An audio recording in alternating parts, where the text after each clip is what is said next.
is an exponentially growing phenomenon for quite some time. It will probably stabilize maybe 10, 15 years later, but today, if we look at the way things are, far from banning mobiles in classroom, we will have to start using them. And therefore, while we'll have smart boards for the teachers, we'll have smartphones for the learner. And what we as a group are probably exploring is what can we do with those smartphones.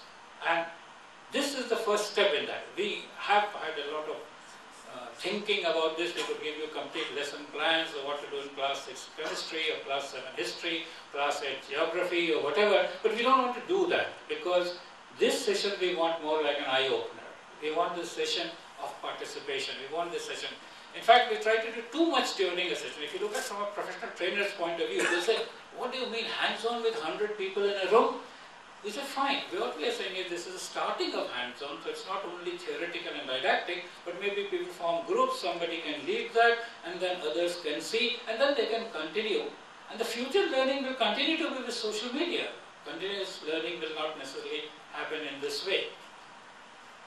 So the outline of the program is that the first session is on the pedagogical implications of social media. And that is actually the most important thing, because as we are trying to say, the first, I've been talking about this for a few months, and people really ask me, so what does social media do for learning? What is it that it will do new for learning? And apart from all the building of the arguments with Rajiv Tandon, Atul and Madhu Parhar, somewhere will talk about learning design and how you move away from instructional design to learning design, because most of the principles of education and learning, whether you go from the earliest Jean Piaget to Gandhi's model of instruction or whatever, actually talked about somebody like a sage on the stage who knew everything, and he designed an instructional experience for you. But what we are talking about is we are talking about designing learning engagement for our learners in future, which becomes completely different. So you move away from instructional design to learning design. So in the morning, the first 3 sessions are by Dr. Rajiv Tandon, Atul and Madhu Parhar. We are a great believer that mobiles will be the way forward. And in fact, for next year's event, which will be around the same time, we've already settled on dates for annual update on Matters Education 2011, the corresponding workshop seminar around that will be on handheld learning. Because by that time 3G would be there, people would have experimented, we would have done some pilot studies in schools and institutions. We just saw an ad recently announcing an MBA on Facebook. I haven't got into the details, but it's a very interesting thing. This thing says, oh my God, now MBA on Facebook. Now, obviously some people think it's taking things a little too far, but that's the kind of thing that's happening, so we will talk. So Manoj Pant here is an exceptionally well-acquainted person with the mobile history. I'm sure it's more interesting to ask him about the 2G scams or the potential of the 3G scams. But here he'll probably talk about what the operating systems are, what the mobiles are, how can you see the operating system, things you didn't know you could do with a mobile, and so on and so forth. Basically trying to lay the framework for that. He knows so much that it's a challenge to try to contain him to that 35-40 minutes that we will have. But as you can see, once you know him, you can continue to engage with him in the future. Shishir Saran has just gone out for a while. He is going to talk a little bit about social media for business purposes. And Vishal Singhal is from Cellstrack, which engages in doing research on people's usage, behavior, etc., etc. So far their clients have largely been corporates who are interested in seeing how mobile penetration, usage, etc. is going to happen. But one of the things we are trying to tell him is that education will be a much larger market than corporate usage. So he will share some of the findings with us. We then want to talk about case studies and examples. Each of these topics we could go forever. I mean, you can believe I can just tell you the mathematics behind this forever.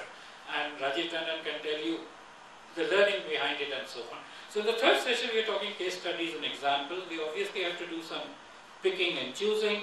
And Lingaraj Mishra, again an associate of Rajiv Tandon, he'll talk about the whole range of case studies using social media tools. So that opens up your eyes to what are the kind of things that can be done. So these are examples of things done.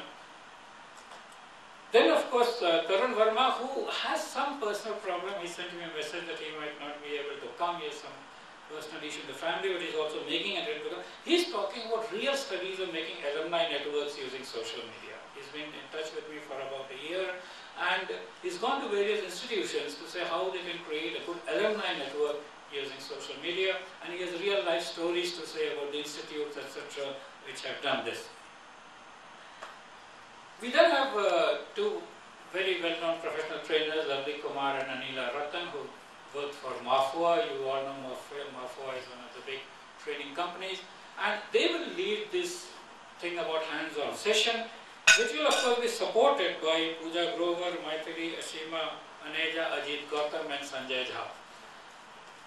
While as professional trainers they wanted to be very structured, etc., and the outcome defined and so on, we want it to be a little open-ended as well. So it will be some kind of a thing where they'll first make some presentations of what can be done, what is done, what you do, etc. And then of course let hell loose and you try various kinds of things and do things. And then towards the end of it, I'll see that you should all be reasonably excited about it.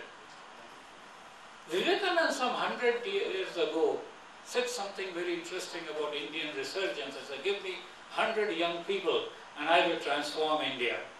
I think we already have about 100 people who are ready now to transform the world, because we are no longer looking at India, we are looking at the world, because the new challenges are global challenges. I mean, we need to understand how 10 billion people can live together in a planet, preserve the planet, sustain the planet. Don't look at historical borders that were created because of geographical, political reasons, but really try to do this. And some of these things, of course, we'll talk about tomorrow, because we have a person who will give a special thing on the carbon economy and matters of that kind, because as I said, tomorrow we are talking about educational matters in general.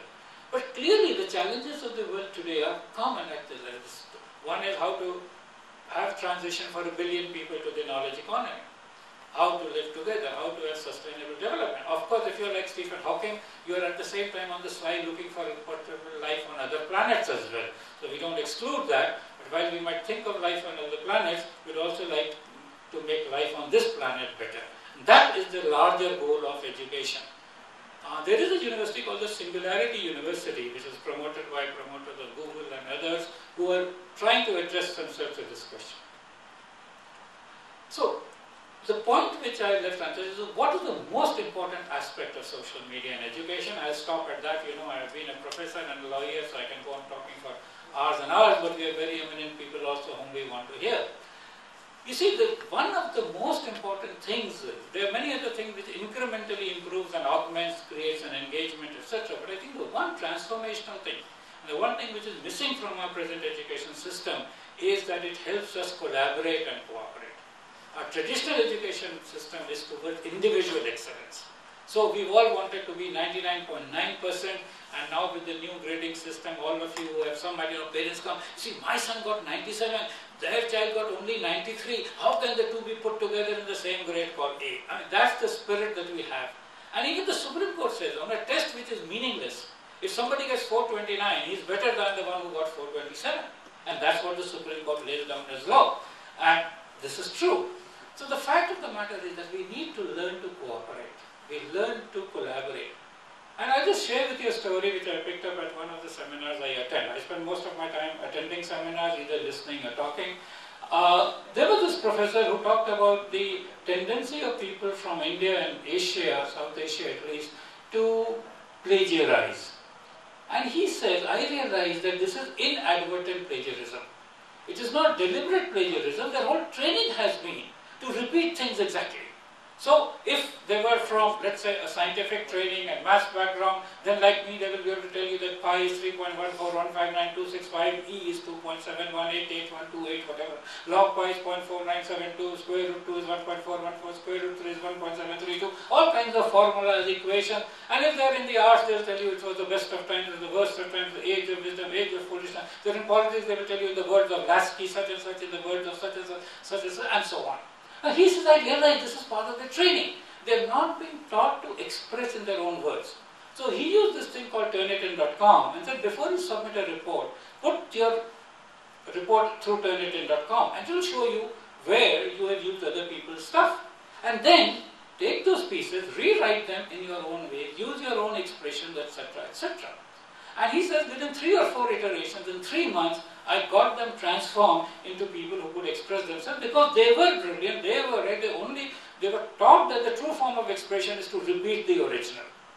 I'm saying the same thing. I'm saying that if we can get this set of people who are so much geared up for the IIT and IIM and CAT and 1 mark more, to really use these tools, and over 1 year this transform to say we work together. We are very happy. I don't care whether I got 98 or I reduced to 93. If my team could do better, I'm happier. So creating measures for teamwork, creating measures for collaborative learning, creating possibilities of collaborative, bringing that into the classroom very early, because the whole point about bringing this is not to just disrupt, but to put together a very... So far, cooperation, collaboration is taught only on the sports field, outside the classroom. The effect, of course, is that in the sports field they are carrying the same competitive individual thing that they are carrying in the classroom. So what I am kind of hoping, and there is a lot of work again, from the mathematics application, tools, design, and so on and so forth, that we can actually bring that. If we bring that in the next 5 years to our youth, and treat them and train them and prepare them to be able to work cooperatively with people from all parts of the world, I think we would have done a tremendous job. And I think this gathering of about 100 people or so, 100 years after what Vivekananda talked about, in a probably different context, will be something which is going to be, I think, transformational. I have huge dreams, I have huge imagination. And I think I'll stop now. But before closing, I must also specifically refer to and thank Preeti.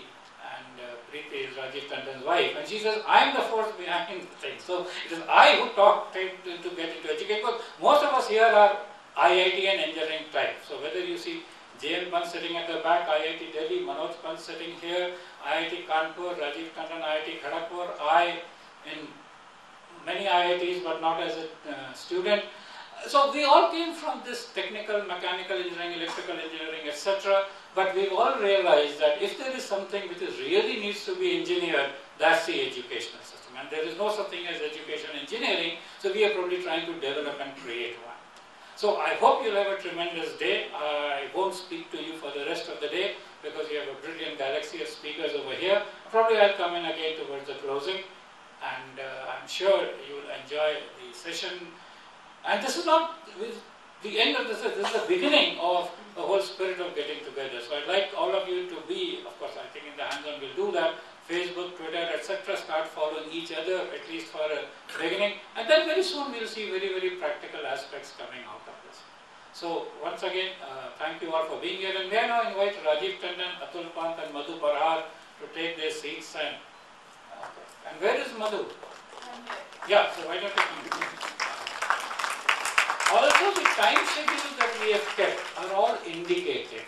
The final time is 5 o'clock when they will throw us out in preparation for the wedding, and we are not invited for the wedding, so we can't stay on.